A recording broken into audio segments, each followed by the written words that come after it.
मेरे प्यारे दोस्तों, आपका गणेश गुरुजी के क्लास में बहुत बहुत स्वागत है। दोस्तों, मैं बहुत खुश हूँ कि आप हमारी भावनाओं को समझ पा रहे हैं, हमारे वीडियो को इतना ज़्यादा पसंद कर रहे हैं कि इसको बहुत से व्यूअर बार बार देख रहे हैं। ठीक है, तो आज हम लोग जो सीखने का सिलसिला है उसी पे आगे बढ़ रहे हैं। यहाँ पे लिखा है इंग्लिश वोवेल, यू का उच्चारण। तो हम लोग यहाँ पे पढ़ना भी सीखेंगे और इसके साथ साथ बेसिक मीनिंग से लेके एडवांस मीनिंग भी सीखेंगे। ठीक है, और मीनिंग का महत्व तो आप जानते हैं, अंग्रेजी में मीनिंग जान होती है अंग्रेजी की। ठीक है, तो यहाँ पे देख रहे हैं किसी शब्द में यू आर एस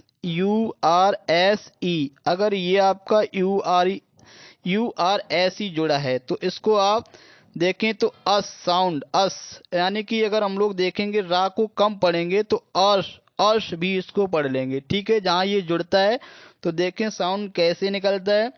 सी में जुड़ा अर्श तो इसको आप क्या पढ़ेंगे, कश, कश। तो इसमें आप इस तरह से साउंड कम निकालेंगे, रा को थोड़ा साइलेंट सा रखेंगे। तो ये कस, कर्स का मतलब होता है अभिशाप। तो ये आपका देख रहे हैं वरदान का उल्टा अपोजिट है। देख रहे हैं एन में जुड़ा अस तो इसको आप पढ़ेंगे नर्स, नर्स। ठीक है, तो आप देख रहे हैं नर्स का मतलब होता है परिचारिका। जो अस्पताल में आप देख रहे हैं नर्स को बहुत अच्छे से परिचित है, नर्स से। अब देख रहे हैं पी में जुड़ा अस तो इसको आप पढ़ेंगे पर्स, पर्स। पर्स का मतलब क्या होता है, पर्स का मतलब होता है पर्स, यानी जिसको हम लोग बटुआ बोलते हैं, जिसमें हम लोग रुपए पैसे रखते हैं। आगे बढ़ते हैं, यहाँ पे देखने का प्रयास करेंगे यू आर ई अगर जुड़ा है तो हम लोग क्या करते हैं, ये जिसमें जुड़ा है इससे जो पहले वाला अक्षर होगा उसको हम लोग आधा अक्षर प्लस क्या कर देंगे, योर जोड़ देंगे। जैसे सी में जुड़ा तो सी का मतलब का, इसको आधा का पढ़ेंगे, इसको पढ़ेंगे क्योर। क्योर का मतलब क्या होता है, उपचार या फिर इलाज। ठीक है, और इसी तरह से पी को यानी कि पा को आधा कर देंगे, यू आर ई जुड़ा होने की वजह से इसको आप पढ़ेंगे प्योर।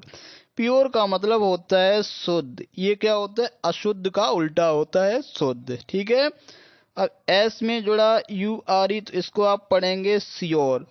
श्योर का मतलब होता है जरूर, अवश्य। ठीक है, निश्चित भी इसको बोल देते हैं। आगे बढ़ते हैं दोस्तों, मैं बहुत खुश हूँ हमारे वीडियो को देश के बड़े से बड़े शहर में देखा जा रहा है। जैसा कि हमारा उद्देश्य था विद्यालय में पढ़ाने के साथ साथ मैं सोच रहा था देश में अगर हम पॉपुलर होना चाहते हैं या देश के लोगों की सेवा करना चाहते हैं तो आई थिंक ये प्लेटफॉर्म हमने चुना है। ठीक है, अब यहाँ पे हम लोग देख रहे हैं अगर किसी शब्द में यू एस टी जुड़ा है तो वहाँ पे अष्ट साउंड निकालेंगे। ठीक है, जैसे डी है, यहाँ पे डी में जुड़ा अष्ट तो इसको आप पढ़ेंगे डस्ट।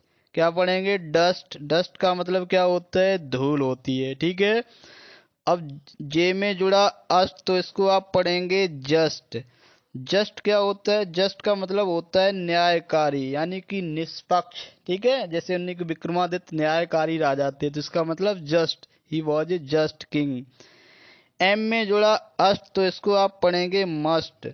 मस्ट का मतलब होता है अवश्य, जरूर, यानी कि कोई चीज अनिवार्य होती है तो उसको हम लोग बोलते हैं मस्ट। अब यहाँ पे देखो आर में जुड़ा अष्ट तो इसको आप पढ़ेंगे रस्ट। रस्ट का मतलब होता है जंग। जो आपने देखा होगा लोहे में जो है नमी के कारण लग जाती है, हम उस जंग की बात कर रहे हैं। अब यहाँ पे देख रहे एल में जुड़ा अष्ट तो इसको आप पढ़ेंगे लस्ट। लस्ट का मतलब होता है कामुकता, यानी कि इसको हम लोग संभोग से रिलेटेड करते हैं। अब यहाँ पे देखेंगे यू बी, यू भी अगर किसी शब्द में जुड़ा है तो वहां पे हम लोग अब साउंड निकालेंगे। जैसे सी में जुड़ा यू भी तो सी में जुड़ा अब, इसको पढ़ेंगे कब। कब क्या होता है, कब होता है बच्चा, यानी कि जो जानवर चौपाए जानवर होते हैं, चौपाए का मतलब जिसके चार पैर होते हैं, उन जानवरों के बच्चे को हम लोग क्या कहते हैं, कब। लेकिन हर जानवर के बच्चे को कब नहीं कहते हैं, ये ध्यान रखिएगा आप। तो यहाँ पे देख रहे हैं एच बना, एच में लगा यू बी यानी कि अब तो इसको पढ़ेंगे हब। हब का मतलब होता है केंद्र, नाभि। वैसे ये पति जो होता है उसको भी हम लोग हब बोलते हैं। ठीक है, जैसे हमने कहा कि दिल्ली शिक्षा का हब है तो इसका मतलब दिल्ली शिक्षा का केंद्र है। अब हब के बारे में आप समझ गए होंगे। अब यहाँ पे देख रहे हैं आर में जुड़ा अब, तो रब, रब का मतलब होता है रगड़ना या घिसना। इसको बहुत अच्छे से आप समझ सकते हैं। रबर आपने सुना होगा, रब माने रगड़ना, रबर माने रगड़ने वाला, घिसने वाला। तो रबर क्या करती है? घिसने का काम करती है, रगड़ने का कार्य करती है। अब यहाँ पे देख रहे हैं एस में जुड़ा अब, तो इसको आप पढ़ेंगे सब। सब क्या होता है? सब होता है आपका उपसर्ग होता है, जिसका मतलब होता है सहायक। यानी कि जहाँ पे सब लग जाता है तो वहाँ पे जो सहायक शब्द है उसका जो है सेंस आने लगता है। ठीक है, आगे बढ़ते हैं।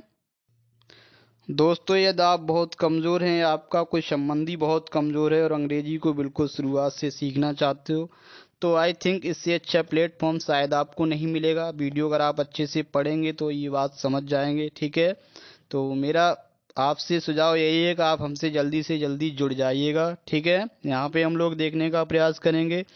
अगर किसी शब्द में यू आर एन लगा है तो आप पे अर्न, अर्न यानी कि रा को साइलेंट करते हुए, यानी रा को बहुत कम बोलेंगे। ठीक है, तो अर्न, तो अब ऐसे अर्न का मतलब होता है कलश। ठीक है, मीनिंग भी देख रहे हैं हम लोग। यहाँ पे बी में जुड़ा अर्न, तो इसको आप पढ़ेंगे वर्ण, वर्ण, वर्ण यानी कि जो आर है उसको थोड़ा साइलेंट रखेंगे। ठीक है, वर्ण का मतलब होता है जलाना या फिर तपाना। ठीक है, और यहाँ पे देखा सी एच, चा में जुड़ा अर्ण, तो इसको आप पढ़ेंगे चर्ण। चर्ण का मतलब होता है मक्खन बनाना। ठीक है, मक्खन बनाने का काम जो होता है वो चर्ण के अंतर्गत आता है। अब यहाँ पे देखें टी में जुड़ा अन, तो इसको आप पढ़ेंगे टर्न। टर्न का मतलब होता है घूमना या फिर घुमाना। ठीक है, अगर इनकी आप ऑक्सफोर्ड प्रोनाउंसिएशन देखेंगे तो आपको क्या होगा, ये आर वो बिल्कुल साइलेंट कर देते हैं। ठीक है, तो वन, टन, टन ऐसे वो पढ़ते हैं। ठीक है, इस वीडियो में इतना ही पढ़ेंगे, फिर मिलेंगे। जय हिंद, जय भारत।